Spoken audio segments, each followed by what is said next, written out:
Nahigugma ko, nagpagamit ko, o ginakamang nako ang akong kaugalingong amahan. DJ sa maayong hapon sa inyong tanan. Unta, dili ko ninyo husgahan na tungod sa akong i-share nga istorya sa imong programa.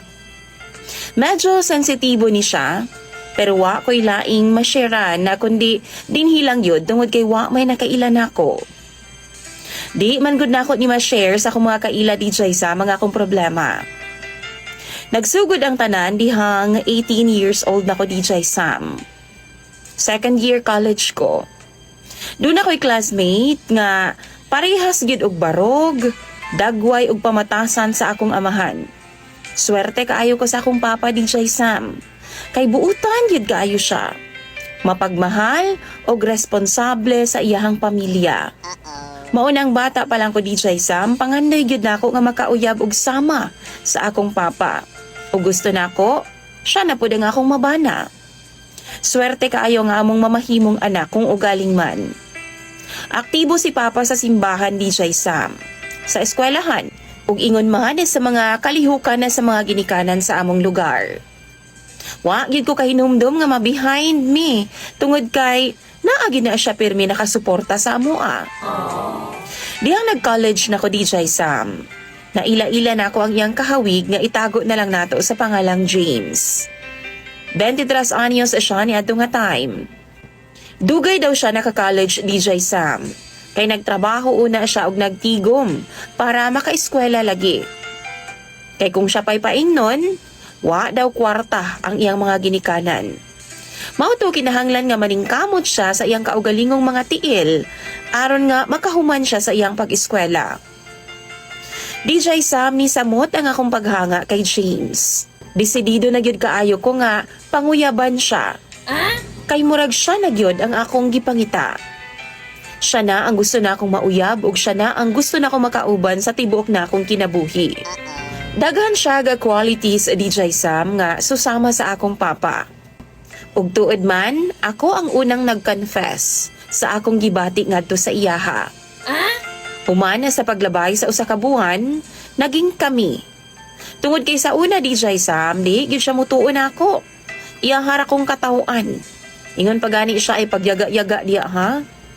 Pero dihang gi-rape na ako siya sa iyang boarding house DJ Sam. Nakaingon na gyud siyang tinud-anay gyud ay nang imuha. Mautong naging kami na gyud DJ Sam. Pero kay baw mo wa mi magdugay.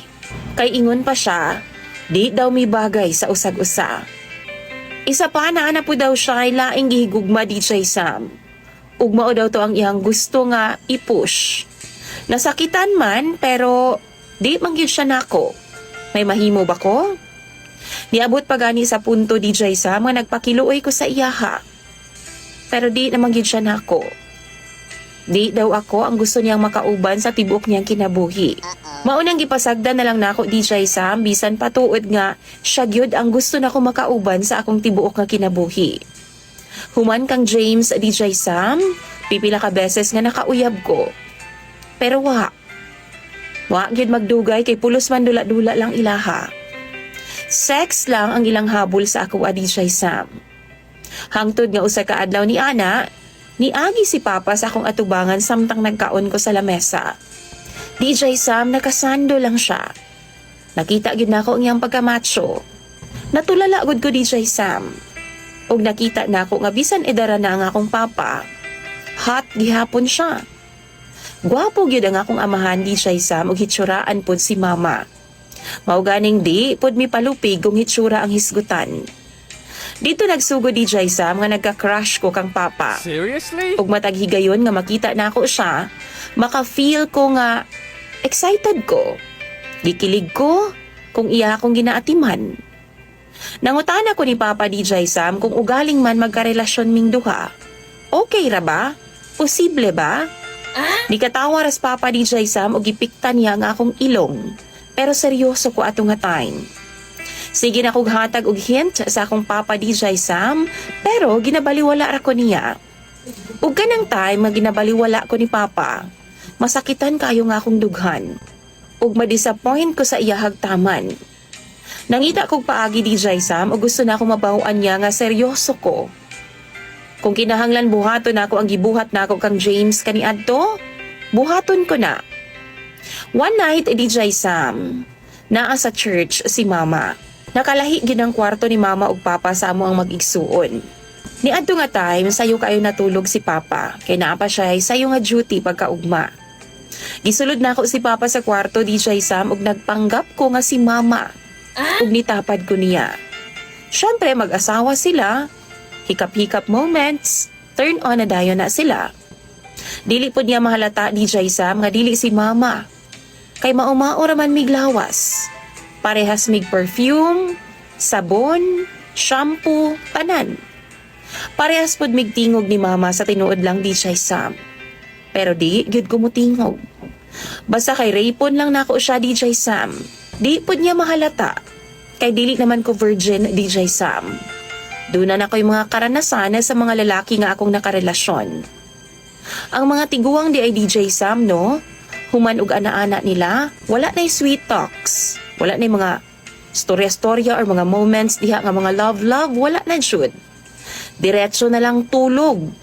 Ug mugawas dayon ko sa kwarto, DJ Sam. Dili lang kausa nga beses na hitabo to namon ni Papa, DJ Sam. Nasundan pa. Pero talagsa lang kaayo. Kay kana ramang makahigayon ko mulakaw si mama ug ako'y mupuli sa iyaha.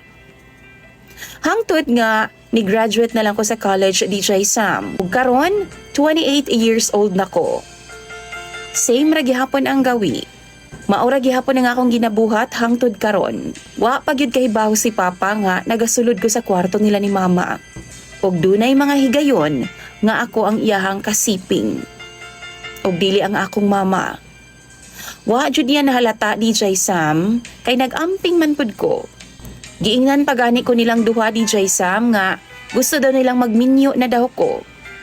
Gusto daw nila nga doon ako'y ipaila-ila sa ilaha nga lalaki. Nganong hangtod karon wa pa daw, nga naa na daw ko sa saktong edad. Ug hapit na daw kumawa sa kalendaryo. DJ Sam, unsaon man ako pagka-uyab. Nga bisan unsaon akong try, si Papa raman jud ang sulod sa akong kasing-kasing. Nag-admire ko sa iyaha palihim, DJ Sam. Ug ang una na akong problema, matag higayon nga makita na ako si Mama ug Papa nga sweet, sa puton kaayo ko. Mabwisit ang akong adlaw ug magselos gyud kog taman. Last na mong siping ni Papa ni adtong aging semana lang. Nilakaw to si Mama atong nga time. Karon, DJ Sam, duha ko ka semana nga delayed. Paminaw na ako no kay buntis ko. Okay pud kay sa kuha, malipay ko ana. Dawat na ako kay anak man na sa lalaking lihim na akong gimahal o gi-admire. Kana lang, unsaon na lang si Mama if ever lang. Sigurado man ko ba nga dawat ni Papa ni ugaling makahibaw siya? Kay buutan man kaayo siya. Problema lang, dili ko gustong masakitan si Mama pag-ayo. Tama ra ba nga ako nang sultian si Papa sa tanan? Diin ako gustong itago ang tanan, DJ Sam, kay bugat na kaayos akong kasing-kasing. Gusto na akong ilibre ang tanan. Tanaw ninyo, unsabay angay na akong buhaton. Unta, dili ko ninyo husgahan, kay nagmahal rapod ko o biktima pod ko sa mga lalaki nga way paninindigan. Hulato na ako nagbasahon ang inyong mga tambag sa comment section. Imong sender, DJ Sam, ug follower, Belen.